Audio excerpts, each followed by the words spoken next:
Welcome back to Analyzing the Magnus Archives. I'm Jack, that's Hazel. We are, doing exactly that, analyzing, going through every episode of the Magnus Archives, all 200 of them. So, with that out of the way, I suppose, episodes 11 and 12, Dreamer and First Aid. Another good duo of episodes, I believe.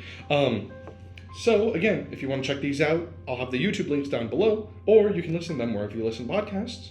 You can give a like, subscribe if you enjoyed this. Leave your theories, comments, suggestions down below. Please. And let's jump into Mag 11. Dreamer. So, this episode was released on April 16th of 2016. Again, almost 9 years ago. Lovely. Case number 0151403, statement of Antonio Blake regarding his recent dreams about Gertrude Robinson, the previous head archivist of the Magnus Institute. The statement date was of March 14th, 2015, with the event 2 days prior. So, Antonio Blake. He has weird dreams. he has weird dreams. Basically, he also says that, he lied to get in here because the archives don't take statements about dreams. They have a policy on, I know your criteria are very clear. Any supernatural or unexplainable experience or encounter occurring within the realms of apparent reality, no out-of-body experiences, visions, hallucinations, or dreams. And he's like, this is what this is about. This is a dream. I don't care. I lied about you, Gertrude. Basically, he's having these prophetic dreams for the past 8 years.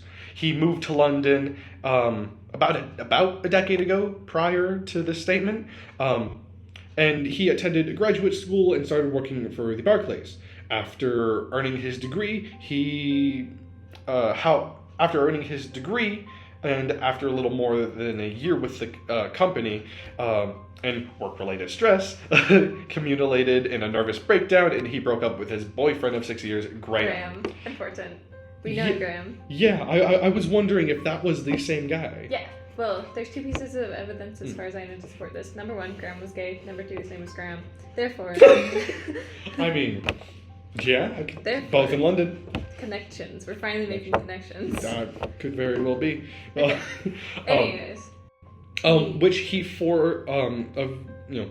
broke up with his 6-year-long boyfriend, Graham, in which Antonio then left the house and that he and Graham shared to stay with, he stayed with a few friends that he had left. After sleeping on his friend Anahita's sofa, Antonio experienced the first of these preliminary dreams. He stood over... Preliminary? Did you say...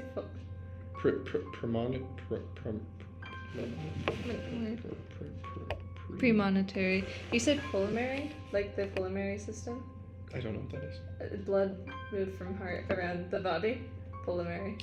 Oh, that's why I know that word. He had dreams then. And in this dream, he stood over Canary Wharf, looking over the Barclays building. Let me pull up my picture from Canary Wharf. 1 minute.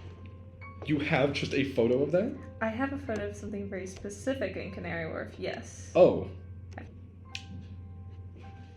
Duck. Ducky. Okay. I'm recording, right? Yes, I am. Okay. Yes.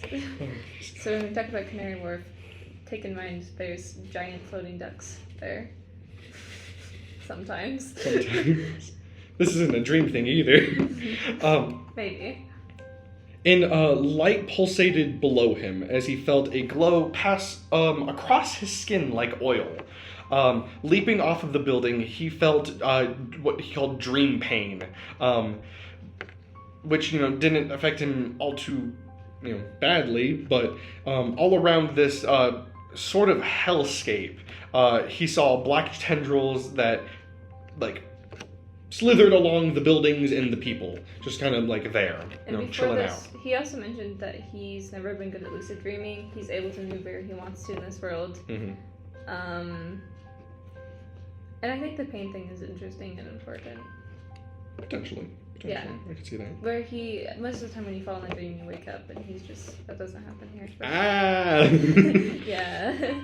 And then these people, like these tentacles, like they go into their limbs and their hands and like pass through their whatnots and eyes and fun. Inside the Barclays building, he went to an empty old office, except for a man called John Utzel, his old line manager, who was suspended above the floor by a black tendril wrapped around his neck. Then he woke up. Antonio spoke to some of ex-colleagues who confirmed that John had hanged himself after a bitter custody battle with his ex-wife. So he had spent these dreams, he's had these dreams intermittently over the many of years, now working in a magic shop, as he calls it. He spends a lot of time reading books on esoteric dreaming that he could find, but, found no explanation for why he has these dreams. It makes the connection that the vines connect to the part of the person that dies. Car crashes are especially brutal. Car crashes are just like covered in vines, but like lungs for lung. Fun stuff. Yeah. He did once see his, he saw his dad. That was his dad. He saw his dad with like tendrils around his lungs, and he was unable to prevent his death.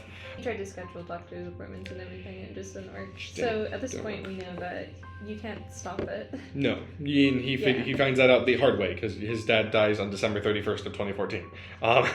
And it took a month and a half for his father to disappear from the dream after that. To which drew him towards the Magnus Institute. 2 nights prior to the statement, this time there were black veins thickened that he could see dark red light passing through them. He thought illuminated faces and shadows were appearing in the tendrils, although he couldn't be sure. He followed the light to Vauxhall, crossing over a bridge knotted high with pulsing vines, before entering an old, small, dignified building denoted as the Magnus Institute. Though all windows and doors were thickly covered with these glowing, tendrils, he followed the veins into a room labeled Archive, where he saw Gertrude sitting behind a desk. She wore a look of absolute fear, and the light was pouring into her from the tendrils.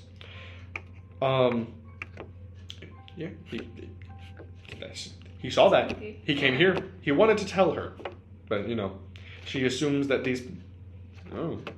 And then he ends this by saying, "There's something coming for you. I don't know what it is, but it's so much worse than anything I can imagine. At the very least, you should look into appointing a successor."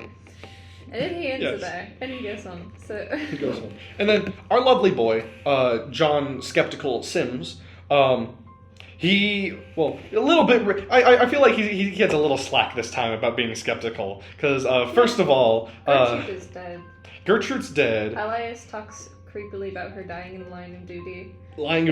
And Antonia Blake's a fake name, along with fake other, phone number, email, other details that this Antonio Blake, quote unquote, puts down. He's unsure if he wants to address this with Elias or not, but, he recalls of when he was talking to Elias again, and, he's just like, she died in the line of duty. Yeah. That's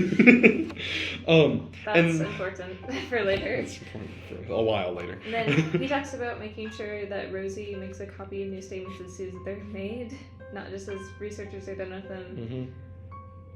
Because he thinks this is a hazing, this is a prank from Tim, bit. likely. And then he goes on the other side and he says, if someone's going to talk about my death, I want to know about it. Yes.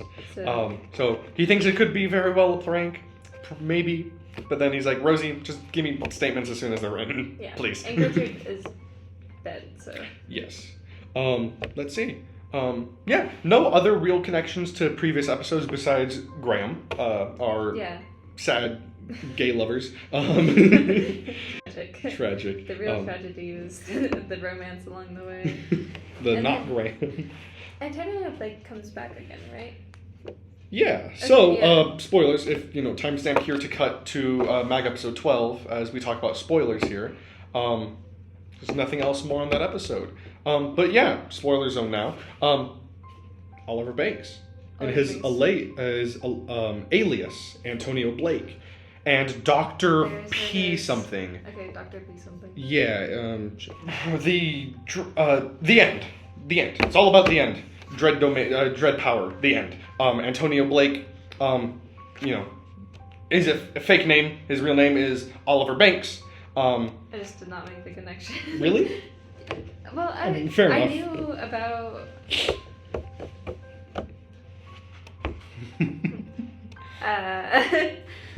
I knew about it. I knew they sounded familiar. The writing style is the same. They speak the same. It's like they're the same person, but there's a different name. There's different. Brain. Few different names.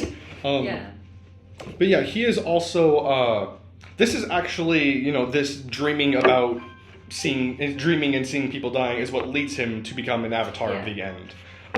It's just cool.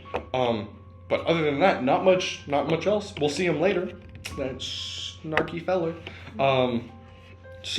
Okay, next one. Welcome back, mag number 12. First Aid. This another good one. Really like this one.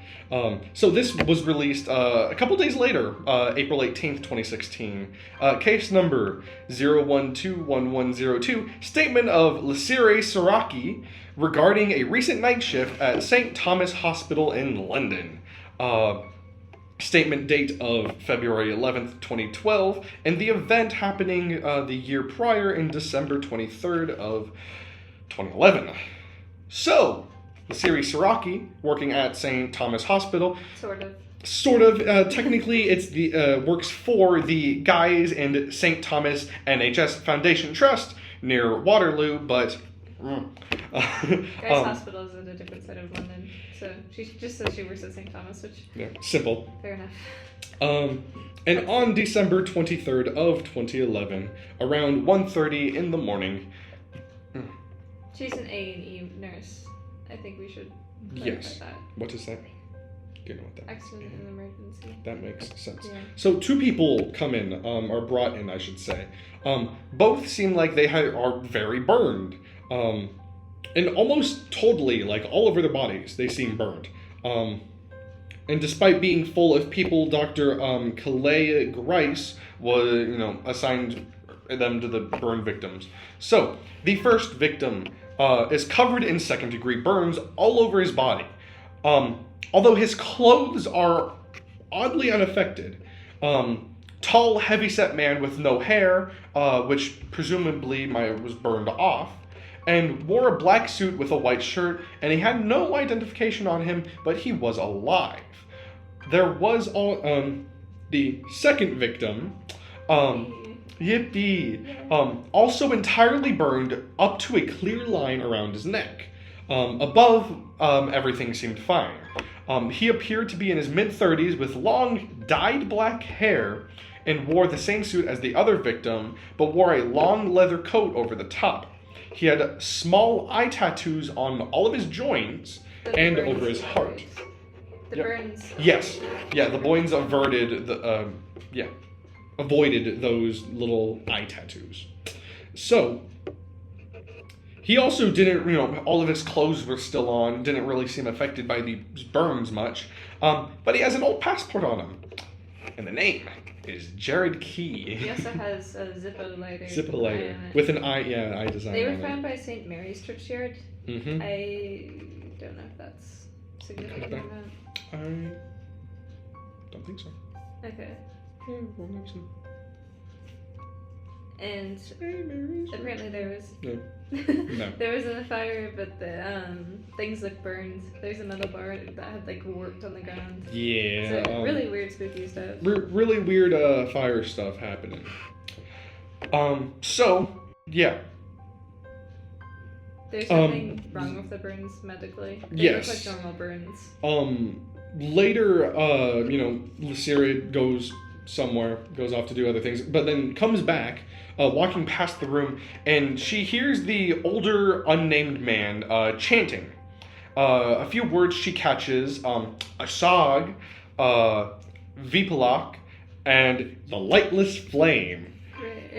His skin felt warm to the touch, and she returned to the reception and found it empty. Strange for 3 a.m. on Christmas Eve. But regardless, he or she then hears like a growl as if there was a beast in the waiting room, and witnessed all the soft drinks nearby in the vending machine start boiling and then exploding within the vending machine. Nothing weird happening there. I remember when our high schools did that. What happened? You don't know? Oh, one of the vending machines, a few sodas like just exploded one day. It was kind of crazy. Yeah, I did not know about that. Okay, well. This was a couple of years ago. Regardless, she then. I don't ever go into the cafeteria. That's so fair. She ran towards the exit, only to discover that the handles were warping and really hot.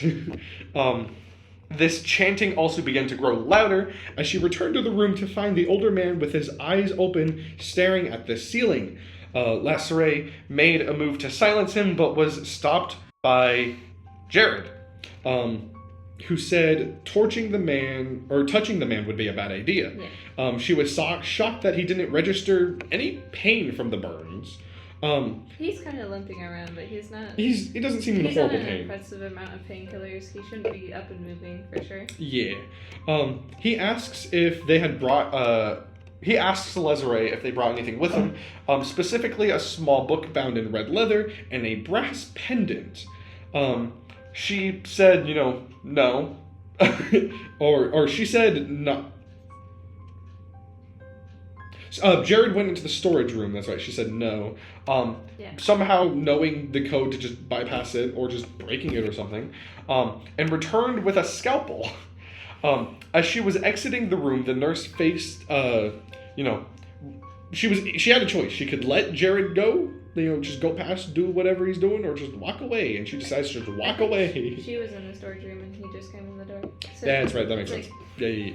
The room with the weird guy is still there. She's in the storage room. Gary comes in, takes a scalpel in front of her, and she's just like, okay then. Yeah. Regardless, she just walks away. She leaves the room to dispose no, that was the wrong bit. Skipped a little bit. So, Jared sort of just like, okay. He tells her that, yes, for you, better be holding than the lightless flame. He tells the guy on... he's talking to the unnamed dude who's chanting and stuff. As saline solution begins boiling in the ground, or in the background, as he then, mutters some words before, just stabbing the guy in the throat. And then the guy cremates himself.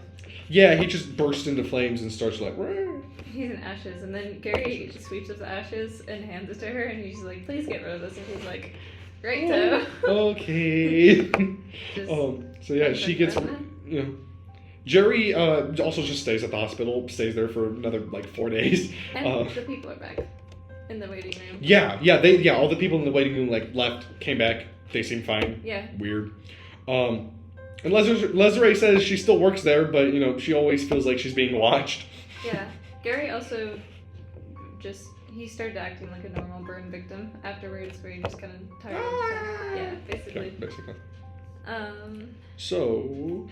Sasha finds hospital records and found a report of a Jared and the older man arriving only when Jared was leaving. There was also a police report on the other victim who went missing, but there was no evidence of foul play or missing person report. John Skeptical Sims remarks that Asag is the name of a demon in Sumerian myth, one of disease and corruption. But there is a story of it boiling a fish in the river, alive due to its ugliness. Just burning a fish because it looks bad. And then we get Patch, might have been a Polish word, Vidpak, according to Martin. I'm a big fan of Polish Martin. I have been on this headcanon forever, and I love it, because basically John is like, yeah, I don't believe Martin that much because he's pretends to speak Latin, doesn't know any Latin. But the thing is, in a research institute, especially in somewhere English, you're not going to pretend to know Polish unless you really know Polish, because it's not that loved over there. Anyways, Polish Martin Blackwood, forever. Yes, please. Martin Polish Blackwood, you heard it here first. Yes. So that's the next word. And then John also finds that this Jared Key apparently died from a brain tumor in late 2014. Yeah. Lesere declined a follow-up interview. Though reported on occasion she still felt being watched. And then Sasha noticed from the CCTV footage that she was able to acquire that at 3:11:22, everyone in the rating room in A&E calmly stood up and left the building. Right. Subsequently, Lesere can be seen entering and leaving the room 3 different times. And at 3:27:12, everyone returns in the rating room. But at 3:22:52, the feed cuts out momentarily, replaced with a single frame of a close-up human eye. Okay. Yay! This statement's delightful, I think. This is the first mention, I think, that John gets of Gary, too. No, page turner. Page turner. Yeah, mag number 4. Give me a minute. Because Jerry, the one guy's doing the theater performance, and he's like... this is the second time Gary Key has turned up. I'd be very keen to get his statement, but unfortunately it looks like he passed away. And then, ironically, he says, if we're lucky, maybe we already have a statement from him tucked away somewhere. There's plenty of them. Plenty of them. We'll talk about spoilers. But... yeah, no, he turns up, connections back. This is Jerry Key that we met initially in mag number 4. Other than that, this, hope you enjoyed this video. This is the end of this. We're going to spoilers now. So, comment, subscribe, do those things. We'll see you next time. Spoilers. Jerry, John will actually end up meeting that boy far later down the line because he's dead. Yeah. That's the sound that he makes. But yeah, this is real first one that we get of a most official eye in watching, I'd say, because it's probably, again, there's probably been hints of it again, back with Graham and Amy Patel of, constantly watching and keeping watch and stalking. But this is, the eye watches and the desolation desolates. We do later that the heavyset man that it's set aflame is Diego Molina. Okay, that guy. Yeah, that guy. Member of the Cult of the Lightless Flame. We've heard these guys before. They were the cult that... No, that's a different cult. I was thinking of People's Church. Okay, because that's different. That's dark. This is desolation. But yeah, again, we also, meet Jared Key, once again, who featured previous episode. Likely was in this situation, confronting Diego because, that bastard of a mother he has is to get these Lightner books, burn them. So he was probably seeking out the red leather-bound book that Diego had. Okay. Hopefully that's the one Lightner that's unnamed. It's just the Red Desolation book. Yeah. That one. Hopefully it burned either way. I don't know if we see it later. I do not recall. But regardless, we would find out anyways. Next time, though, we are going to be doing 13 Alone and 14 Piecemeal. Which I really like. Piecemeal. Yeah, Piecemeal's a good one.